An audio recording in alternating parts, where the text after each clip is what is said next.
podcast where you get the insider's view of the weird, wild world of wrestling. On Wednesdays. Oh wait, I talk about witchcraft too. Just a yeah, just a teeny tiny bit. And today's guest is none other than my tag partner, KiLynn King. Yes, ma'am. Wild. And something I want to point out here with KiLynn King, for showing up here in Impact, facing someone with the resume of Taylor Wilde, the confidence, the air of confidence about KiLynn King has been very impressive so far. Normally, a very intimidating situation for some, and KiLynn King is taken like a fish to water. The memories of the first match we ever had together, it was kind of chaotic. It was a shit show. Oh my god! Okay, you said not me. Well, because for like.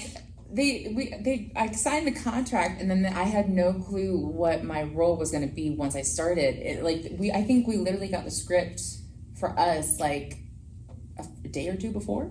Maybe if we were lucky. Yeah, it's usually like a day before is like a beautiful thing. Yeah, so we had to pretend like this was like planned long in advance, and we had this dynamic going on, and we had these secrets in our head, and it was like we've been growing the company. It's like let's just make them believe that this chemistry is real. And I think since then, like we've really like communicated so well and to understand like what we want this to be. Like okay, this was given to us. This is what they need from us right now. Yeah. How do we make the best of this? And I think we've done a really good job in between each match and outing together to really bring that energy and that chemistry to life. Yeah, I think it's better than what we didn't know. Yeah. We were just like, okay, like this sounds great. Yes. But I actually think our dynamic kind of being born in chaos has actually been a lot better because we had to communicate. We were like a married couple. Yeah. We're like, we don't this is a shit show, so we gotta work on communication. It's like the audience knew this was out of nowhere. Yeah. So we were able to build off that natural energy and just be like, this might be out of nowhere, but that doesn't mean we're not gonna make something. Right. And so I think we've been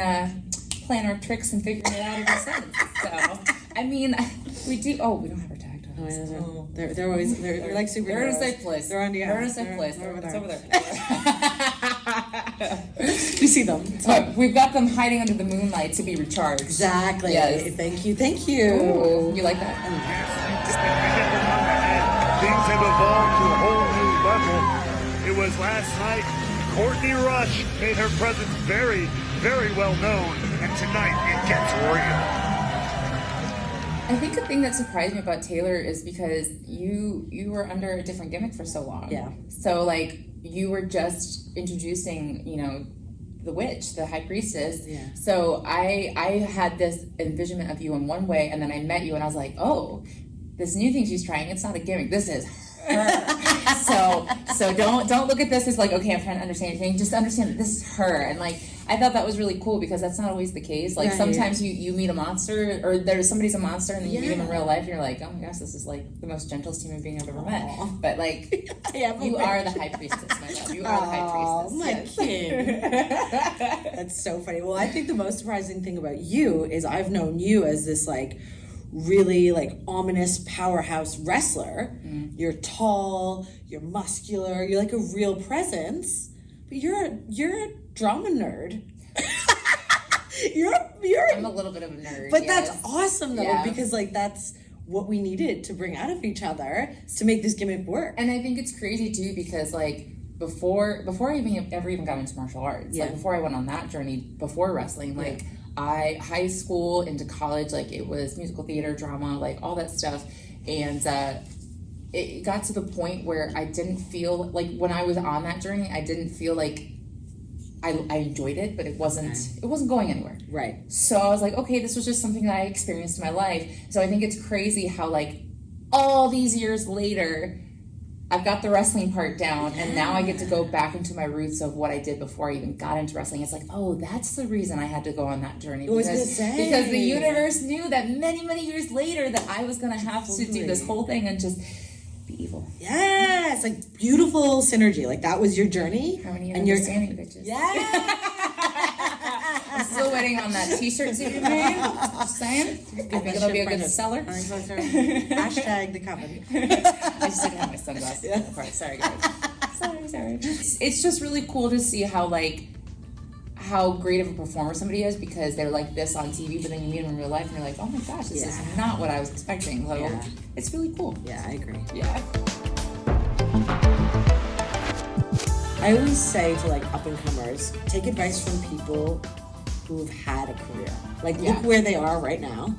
Think about what they've done. And I always think sometimes the people that hash out the most advice are like the most unqualified to do so. Yeah. So I would say I haven't had a lot of bad advice in a long time because I'm just in a different position. Make sure you take a good hard look at who's giving you the advice and always be polite. Like take it with a grain of salt and thank you. But like, I think even when it's not necessarily the right advice, there's always a teeny bit of, okay, I see the perspective kind of thing. Yeah. Like even if you don't agree with it, it's always the conversation of wrestling is so subjective. Totally. So there's always that understanding of like, this is not how I feel about it, but I appreciate the fact that you're passionate enough to tell me. Yeah. That's not always the case, but that's how I try to perceive it. Yeah. I think the worst piece of advice somebody gave to me, and this was very early on. Right. Because when I got into wrestling, like I said, I have a very like rich background in sports, and especially in martial arts. I did that for almost 6 years before I transitioned into wrestling. So I knew coming in, like, yes, I'm 6 foot, I'm a strong girl. I said, but that's not what I want to be known as solely. Like I want to have depth. Yeah. Like I'm athletic. I can move, I can do some things. Yeah. And, I did a lot of grappling, so I kind of somewhat understand the avenues of the body, and, like, I'm still constantly learning that stuff. But there was one person who kind of told me, like, they weren't the ones teaching, but somebody was teaching, and I was like, oh, I need to learn this. And they were like, you don't need to learn that. You're too big. Okay. Like I had people there that could base me, so I wanted to learn some lucha stuff. And then I had somebody there who was very like technically gifted, and they were showing us transitions, and they said like, you're too big, you don't need to learn this stuff. And I said, even if I never use it, I should still learn it. Yeah. Because it helps me understand both sides of what it needs to be, and like understanding the mechanics behind all of it. So even if it's something I never use, and to be quite honest, like, if I ever have matches with girls who are my size, some of that stuff I can tap into, some of that stuff I can use, and people would never expect it of me, and that could be what raises the stakes of that match. And they're like, oh, I didn't know KiLynn could do this. And I'm like, that's because I was withholding from you guys. I was making sure you were paying the big bucks to see this stuff. So it's. But again, that's somebody's subjective. That's someone's perspective of it. Yeah.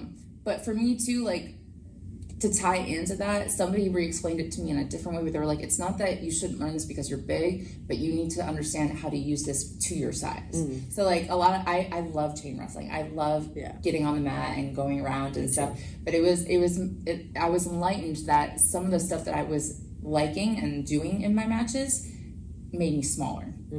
So I had to learn how to take this cool technical stuff and bring it up to my size. That makes sense. Find a different level for it. Well, it's the opposite of what I have to do.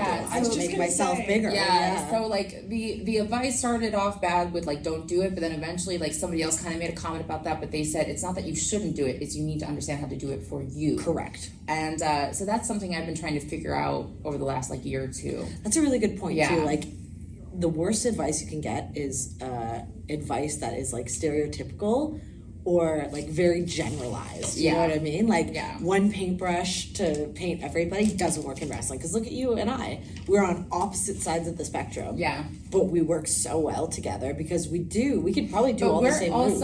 We're also very open to the idea that like, hey, we know we're different. Yeah. So between the differences that we have, what are the avenues that we make sense together? Right. And I don't know if people always have that kind of conversation. They're just like, this is my stuff. Yeah. And this is your stuff. I invented purple, so you can't wear purple. Yeah. Oh, that's my favorite. Well, I was born in May. Lilacs are my colors. So. And they look great on you. I'm just hating.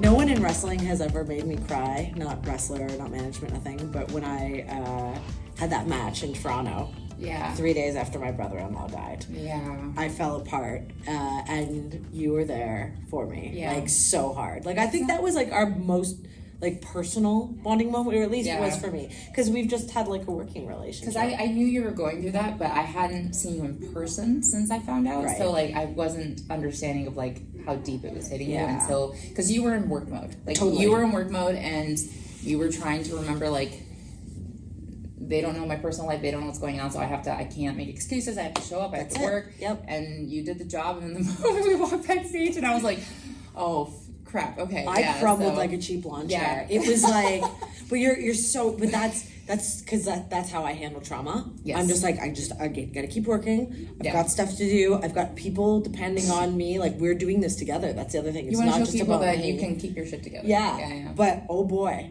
did I let her out. So but you know what? I'm really thankful for that moment, and I'm really thankful that like we had that moment, because I know like you don't just have my back in the ring, you have my back in life, and like 100%. you've gone through your stuff too. Yeah. At the same time. I mean, I don't think anybody personally in this business has made me cry. Yeah. But I'm also like, I exude the energy, like, don't fuck me. Yeah. You know what I'm saying? So, Same. Like, I'm here to work and have a good match. You say up there, don't mess with me, and I'm like, don't fuck with me. But I definitely have had moments of emotions. Like, there's been times where things are going on in my personal life, and it's like the same thing, like, keep it together, because I don't want people to think that I'm not a professional. Of course. And then once the professional part is done, go find a corner and let it out. Yeah. Because you had to hold that in. And like, the thing that people forget sometimes, because they're not always in that position, is your body doesn't naturally want to hold things in. No. Like, when you're at a point, like, your body naturally just wants to let it out, because that's the only way to that's Totally. like therapy. Totally. That's the only way you can let it go. Yeah. But in here, no emotions. Yeah, no. You can show emotions in the ring, Yeah. but no emotions. Yeah. So yeah, that was definitely, and I think to end it on a positive note, I think the one time I cried in a happy way for wrestling was just recently after my match with Trinity. Oh, that match. I've been going through a lot of personal stuff, and like, it was also kind of like, between the personal stuff, I wasn't giving like my all to some of my wrestling matches. I felt like I was half in, half out. Like, I felt like I was kind of out of my body a little bit. Yep. And so like, a lot of the matches that I had, I just felt like I wasn't there. Like, I did it. Oh, another match. And I hate that, because it's not fair to my opponent. It's not fair to the people that are wanting me to be there. Sure. But it just, sometimes it can't be helped. Like, you're just there to do the job, but like, emotionally you're just like, Oh yeah. And that's what people don't understand. Like, when people come for you on Twitter, like, this is a thing we talk about all the time. Yeah. Like, we are human beings, and we are going through some serious shit. but we can't show that. Can't show it. Yeah. And we're giving ourselves to hopefully relieve people in the audience from their own pain. Yeah. And we're hurting. So that was when I got told that I was in that match, I knew how important it was. Mm-hmm. So I kind of like forced my soul to come back in my body that day, and I was like, we need to get our shit together. Okay, this is important. This is a big deal. Like, they trust you to have this match with her. Yeah. Like, don't mess this up. Yeah. And then there was just that fear in my body all day. Like, course. am I gonna step up? Am I gonna do okay for her? And then like, the moment I walked backstage and I saw everybody's faces, I knew. Well, I didn't even before that. Like, in the ring, like the moment we started, I felt that energy, and I was like, this is gonna be a good one. And then I got backstage and I saw like Lance's face and Scott's face, and I was just like, I did what I was supposed to do, did. and I still can do this. Like, Oh my God. no matter what life is throwing at me, I can handle And I've this. seen like a gear change. Like, you needed that for everything. It was, I mean, like, I still don't think I'm 100% okay, but it was definitely something that reminded me that no matter how hard it gets, my passion for this is strong enough that it's not going to affect me. Totally. And that's, I think sometimes we're worried that like life is going to be stronger than the passion. Yeah. And it's going to affect us to the point where we just can't do it anymore. And so that was a nice moment to just be like, I don't care what you throw at me. This is what I'm meant to do. We've grown so much. An example of why the Coven have been successful as Knockouts World Tag Team Champions. Hold on, a cover here and a kick out. KiLynn King trying to destroy the Impact in-ring debut of Trinity. I wish there was a video for you to watch of all of us reacting to that, because we were all so proud of you. We really were. That was your moment. Like, I hate to say that too, because you will have other moments. Oh, yeah. But that was a real moment for you, and I know you felt it. Because that was probably one of the, I've been blessed with a lot of big stake matches. Yeah. But like, I think like that was a big deal. It was a big deal. Because people have been waiting for a really long time to see where Trinity was going to go, what she was going to do, how she was going to fare on her first match back. And so like I never let it on that day because I was like professional. Yeah. But in my head, I'm like, can I do this? Yeah, of course. So it just that. Just the notion that it wasn't just me that felt good about it. I walked backstage and I could see their face. I was like, okay. Everyone was really happy with it. Yeah. So. Implant bust, no. Countered, reverse, choke slam instead. Roll through, here's the roll up by Taylor Wilde. She's got an answer for everything, you're kidding me. No one had done that before. Yeah. It was such a sink or swim moment. Like, they planted me in the audience as this fan. And, you know, here I come out and they've been doing this challenge for X amount of months. Yeah. And I go in there and I beat the beast. But, like, the backstage stuff of that, too, was they had picked Gail had kind of handpicked me in a way because she was leaving to go back to WWE. And she was like, you know, I was nobody. Yeah. Like, TNA grew my career. They grew who Taylor Wilde was. And that moment was make or break. And I like get spiritual goosebumps because I wouldn't be here today with you if it wasn't for that match. Like, was it a technical masterpiece? Well, like, for that time, it was awesome. Yeah. You know, all 3 minutes of it or whatever. but it was a make or break moment. And, like, the fans were like, this is cool as shit. Like, who is this crazy little girl being a spider monkey? Yeah. Wild. And, you know, like, it all made sense. And then her and I were on the road for 3 years, basically doing, like, a variation of that match. And it was, I didn't feel feelings so much back then, but if I could cry, I would have cried then. Yeah. I had a lot of growing to do. I was 20. You said that so lightheartedly, but that was somewhat kind of dark. Well, that's kind of like me in a nutshell. That's us in a nutshell. Like, we're super peppy, but also like, it's all black inside. Painted black, baby.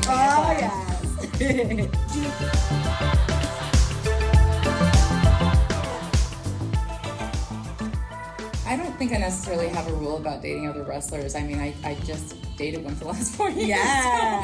So, I think it just has to, because that can get very messy very easily, depending on like how it starts, how it goes, you know, who the person is. Yeah. So I think it's one of those things, like for me personally, because this was the first time I ever dated a wrestler, for me personally, like I got to know him for like a year before I even kissed or anything for the first time. So I think if you play it smart and you do what you normally should do when you're not interested in somebody and take your time, like I think that there's a way that even if it doesn't last forever, there's a way to be okay at the end. But if you just go into it like like it's gonna be messy. But if you have intent to treat it in a certain kind of way, I think it's I mean, they I don't have a rule, but I'm in a different place in my career. Yeah.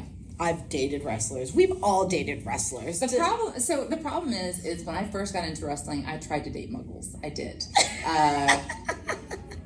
There was one or two, and it probably lasted maybe like a week or two because they didn't understand the schedule. They'd be like, "Why are you busy all the time?" Blah blah blah.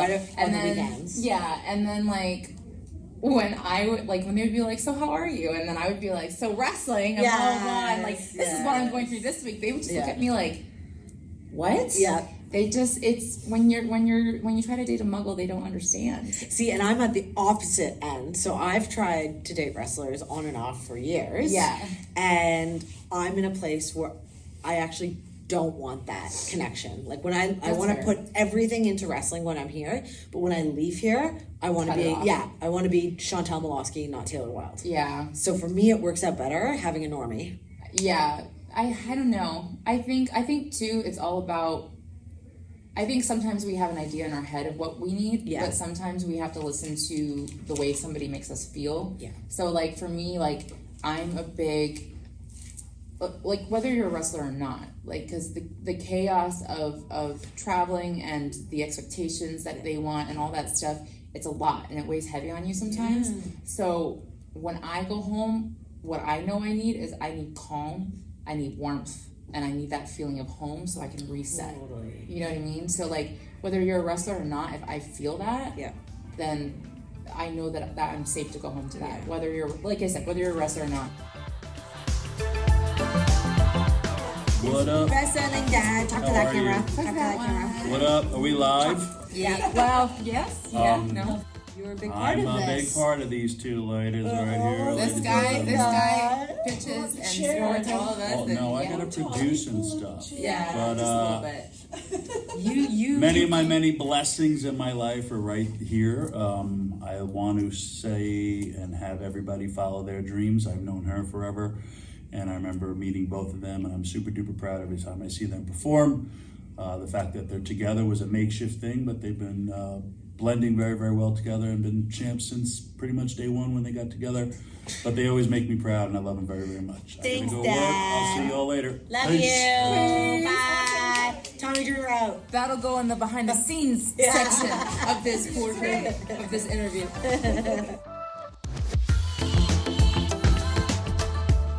So if there was a song that I wanted to come out to on my own, right now at this current point in my life, it would probably be Misery Business by Paramore. Oh, I love that for you.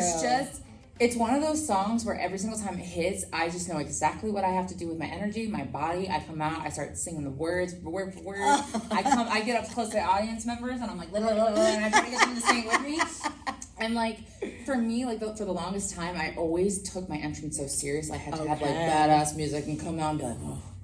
But like, so this would be you as a person. This would be me as a person. Well, not even necessarily woo, because I think I would still kind of come out with that like I'm here to thing. But it would be like I'm here, but also like let's have some fun. Okay, I love that. I don't know if you've noticed this, but like I'm a little quirky. I'm a little quirky. But I'm quirky. But see, like I did come out to that song once. Did you? I experimented and I tried to come out to it once, and I literally did like a Jessica Jones. Like I didn't wear my gear.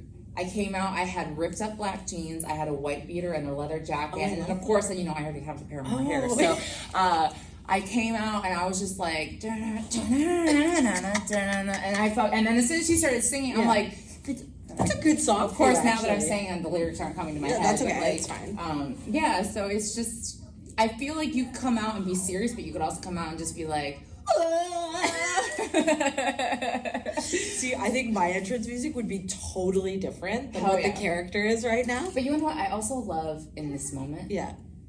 There's been a couple times where I'm like, that would be the dopest entrance song. So that's what I'm saying. Like, that's an impossible question to ask me because my music tastes like change every week when it comes to the vibe that I want the audience to get when I come out. And my music taste has always been like heavy, metal, 80s, new wave. And now I'm into this crazy country thing. Y'alternative, we're calling it. Alternative girls gone into country music. Okay. So I feel like I would have two entrance songs. One would be Witch's Wrath by the Bridged City Sinners, which is like this badass witch. She actually kind of looks a little bit like you, but she's covered in tattoos and she plays like the banjo. And Witch's Wrath, that's the name of my finisher, so it's pretty suiting. And then so what you're saying Bridged City Sinners. If we take this tattoo onto the indies at any point for some reason, we need to come out to this song because the universe is saying it looks like her and your finisher is this and it's meant to be. And she should put us in the next video. Yes. And I would put a completely like spin on that and do Zach Bryan's song Revival. We're having it. So like, would it transition from one song to the next, or would you find a way to like hybrid those songs together? Like, is that possible? Because I can't hear the melodies in my head right now. I feel like I might start on the stage, Witch's Wrath, which would like make sense for everybody, and then it would be like, and then Zach Bryan's Revival, and I would just like great character and be like, I love life, I love love, But I also like curse on your family. I will turn you into a frog. Praise Zach Bryan. Oh, you think you're a prince? I saw you looking at that girl. Yep, that's me. Yeah. In a nutshell. Yeah. Totally bipolar. I'm so into this. Let's do it. Let's do it. And then the whole gimmick will be that I'm not expecting the song to change into that. Yes. So I'm like, we're here to fuck it up, and then also I'm like, wait, what's happening? We're doing this? Yeah, we're doing this. We're doing this? And then we get really into it. Right. Yeah. I'm down for whatever. Yeah.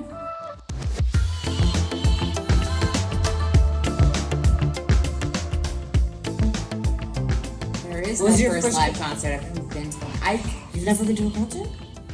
Oh, we have to change I've gone to like orchestra stuff, and I've gone to like I used to do choir stuff like that, so we used to go see choirs and stuff all the time. Okay. But like I grew up in a very conservative home, so like by the time that I had that freedom to like, hey, I want to go see this band or that band, I was already kind of like into the grind of like trying to figure out what I wanted in my life, and I was very hyper focused. So I didn't like go out and do that stuff. Not to mention like a lot of my friends have always kind of lived far away from me. So like if people wanted to do stuff, like I had to go to them. It was a real commitment. Yeah. So it was, but like I'm in the part of my life now where I need to do more things for me. So yeah, let's make that happen. I would love to take you to a concert. Like I am a music person. Actually, no, that is a lot. Hold on. I don't count this because I was working the event. Oh God, what was the name of that band? It was a guy from American Idol, and I don't think he won, but he ended up creating a band, and it was like a country rock kind of band. I have the life of not Daughtry. No, not Daughtry. Because I know that's Amber O'Neill's cousin. Oh, I totally forgot about Daughtry. Thank you for reminding me. It's been a minute since I've listened to some Daughtry. There's so many American Idols now. There's like 52 seasons. He had like long blonde hair. I would say that his sound was like between country and rock. Okay. But you worked it. You didn't willingly go. Yeah, because I used to go to college in Tiffin, Ohio. Oh, okay. And there was like, because I was a theater major there at the time, like if they had entertainment come in, it's kind of like the pain you're doing thing, like you go help. Yeah. So I was like a backstage hand, like helping them with whatever they needed, helping them set up the stage and stuff like that.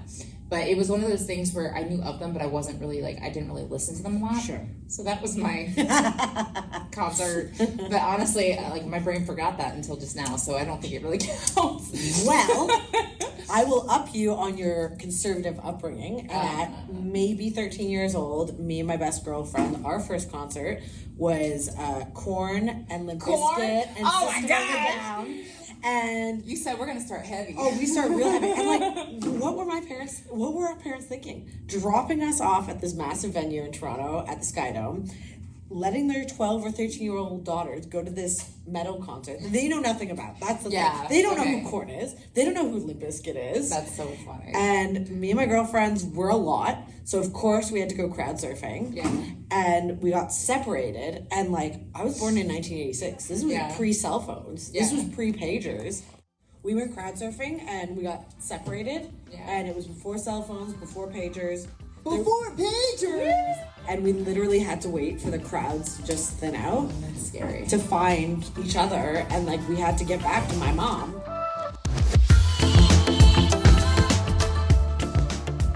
I am most certainly 110% a dog person.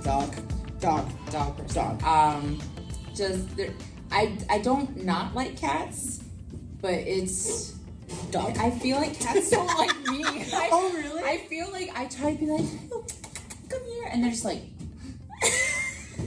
but like, 9 times out of 10, I walk into a house and I meet a dog and I'm like, oh, hello, baby. And they're immediately like, oh, you want to give me love? Okay. And it's, to me, like, I'm a very, like, I'll straight up say it. I crave affection. Yeah. So cats don't give a shit. Cats don't give a shit. They don't give a shit. And as a witch, like I should love cats, but like I want a dog. When you're just sitting there and they're like, hey, I want to be next to you, like, I love that moment. Yeah. But mostly they're just like, yeah. Dogs literally cannot survive without us. Yes, yeah. So I'm definitely a dog person. And that is your first live interview of Wilde On Season 5 with Taylor Wilde, KiLynn King, the Coven. Harmony and understanding, bitches!